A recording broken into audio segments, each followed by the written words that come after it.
বন্ধুরা, আজকে বানালাম কিমা মটর। দোকান থেকে মাটন কিমা করে এনেছি।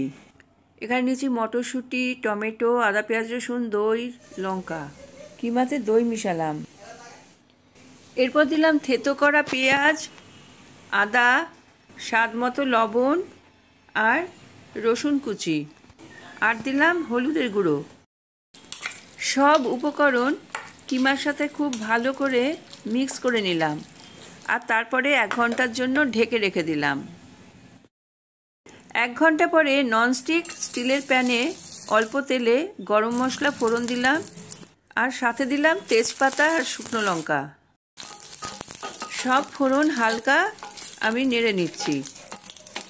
ফোড়নের সুন্দর গন্ধ বেরোলে ওর মধ্যে দিয়ে দিলাম পেঁয়াজ কুচি। পেঁয়াজ হালকা ভাজা হয়ে গেলে ওর মধ্যে দিলাম রসুন কুচি আর আদা কুচি। এরপর দিলাম টমেটো কুচি। সব ভালো করে নেড়ে হালকা ভেজে নিচ্ছি, আর দিলাম লবণ।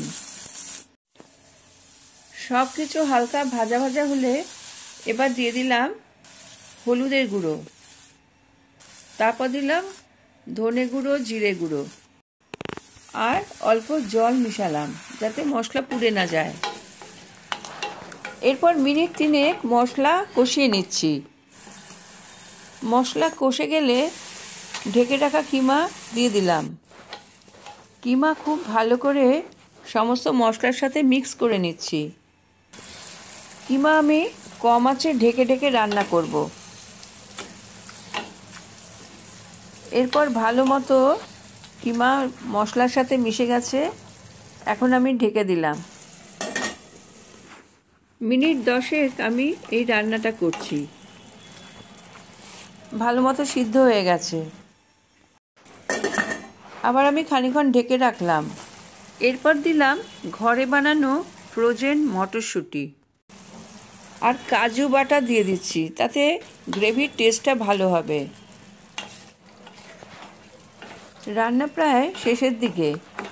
এরপরে আমি কিছু কাজু বাদাম ছড়িয়ে দিলাম। এরপর দিচ্ছি গরম মশলা গুঁড়ো আর গাওয়া ঘি। কিমা ভালো মতো সিদ্ধ হয়ে গেছে। এবার দিলাম ধনেপাতা কুচি। সব মিশিয়ে খানিকক্ষণ ঢেকে রাখলাম। নামাবার আগে টমেটো সস দিচ্ছি, আর দিলাম চেরা কাঁচা লঙ্কা। সব ভালো করে নাড়াচাড়া করে গ্যাস বন্ধ করে ঢেকে রেখে দিলাম। কিমা মটরের টেস্ট দারুণ হয়েছে। এবার আমি খাওয়ার জন্য পরিবেশন করলাম।